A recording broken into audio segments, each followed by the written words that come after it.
ทักทายเซฮายสบายดีเด้อพี่น้องชาวแขวงสวรรณเขตหรือว่าแขวงใกล้เคียงหรือว่าคนที่อยู่ต่างแขวงต่างเมืองต่างประเทศเนาะเมื่อนี้ครูเอมารีวิวห่านของครูเอเนาะให้เบิ่งเด้อเมื่อนี้เนาะนี่เด้เนาะเอกลักษณ์วัฒนธรรมลาวชาวสวรรค์รวมเผ่าและก็มีสิ่นงามๆเนาะที่โชว์ว่าอยู่หน้าห้านเพื่อให้ทุกท่านที่ว่าอยากมาเลือกอยากมาเบิ่งเนาะเข้ามาด้านในจะได้เห็นนะสิ่นสีสันสวยงามเป็นลวดลายของเผ่ามังกรเมืองนองแขวงสวรรณเขตและก็เป็นสิ่นเผ่าตรีและก็เผ่าบลูนะและก็มีแพเบียงผู้ไทยอยู่ทางด้านเทิงเด้อไผต้องการที่อยากได้แพเบียงผู้ไทยแบบงามๆเลิศอลังการงานสร้างก็สามารถที่เขามาเลือกเบิ่งและการเลือกส้มได้ที่สำคัญเนาะเฮามีการวางโชว์ขายอยู่ที่เฮือนของครูเอเองเด้อสีสันลวดลายสวยสดงดงามมีสิ่นงามๆเนาะและก็บ่ว่าจะเป็นแพเบียงผู้ไทยแล้วก็มีทั้งเก่าเก็บพร้อมเนาะพวกนี้เก่าเก็บเป็นลายหนังเด้อและก็สุดงามๆนะบ่ว่าจะเป็นสุดมังกรบ่ว่าจะเป็นสุดเผาตี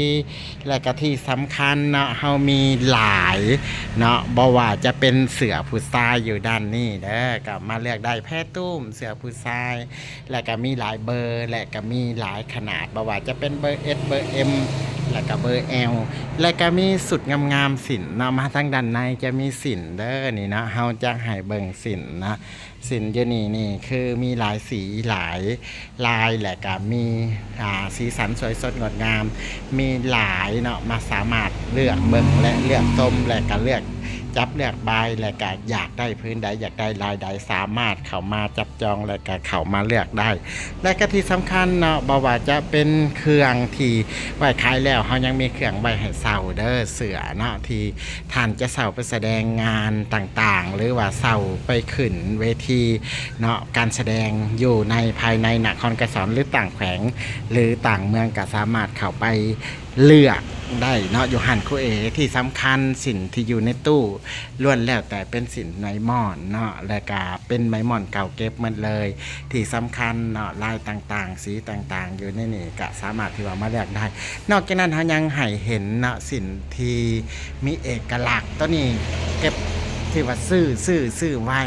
และการได้ดนแหละเนาะเป็นไหมหลาบและกับปนม่อนพร้อมเนาะ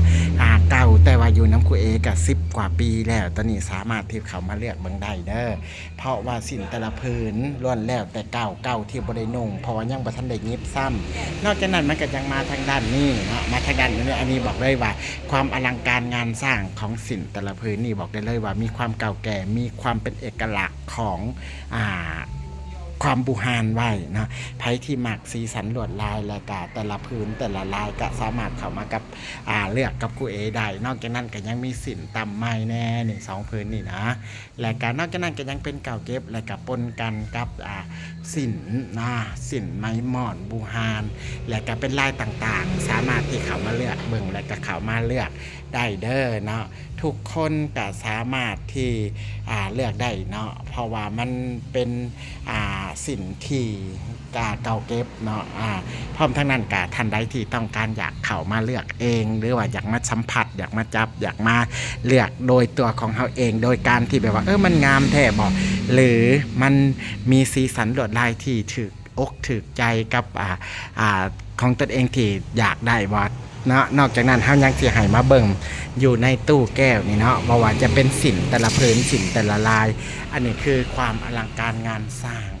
ของสินแต่ละพื้นเด้อนี่นะบอกให้เลยว่าความสวยสดงดงามตีนตะนี่เป็นตีนที่เก่าบูฮานแท้ๆเนาะเป็นไหมเงินเด้อตะนี่นะแล้วก็ตะนี่ก็ตำไม้ใส่แหน่แล้วก็นอกจากนั้นยังมีสินนะ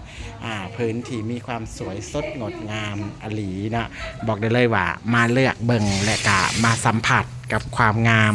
ของเก่าเก็บบูฮานเนาะบอกกันนั่นก็ยังจะมีนะ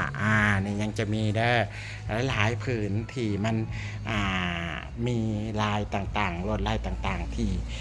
ความสวยงดงามของลายที่มันอลังการงาน สร้างแล้วก็บอกได้เลยว่า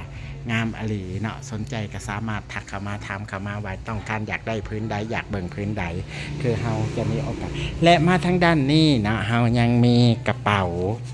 นี่คือกระเป๋าขายเนาะยิบมาขายและจากนั้นก็ยังมีแพรเบี่ยงอืมแพรเบี่ยงงามๆแพรเบี่ยงไม้คำเด้อนี่เด้อนะแพรเบี่ยงไม้คำนะไผที่สนใจอยากได้ไม้คำมีทั้งฝ่ายและกระม่อนนะบอกได้เลยว่าความอลังการงานช่างของสินเสือผาแพรวาและกาแพรไม้คำแพรเบี่ยงไม้คำมีผัดสโลงมีเสือแคนกินนะเสือแคนกินและก็มีเสือฝายนะเสือฝายตัดออกมา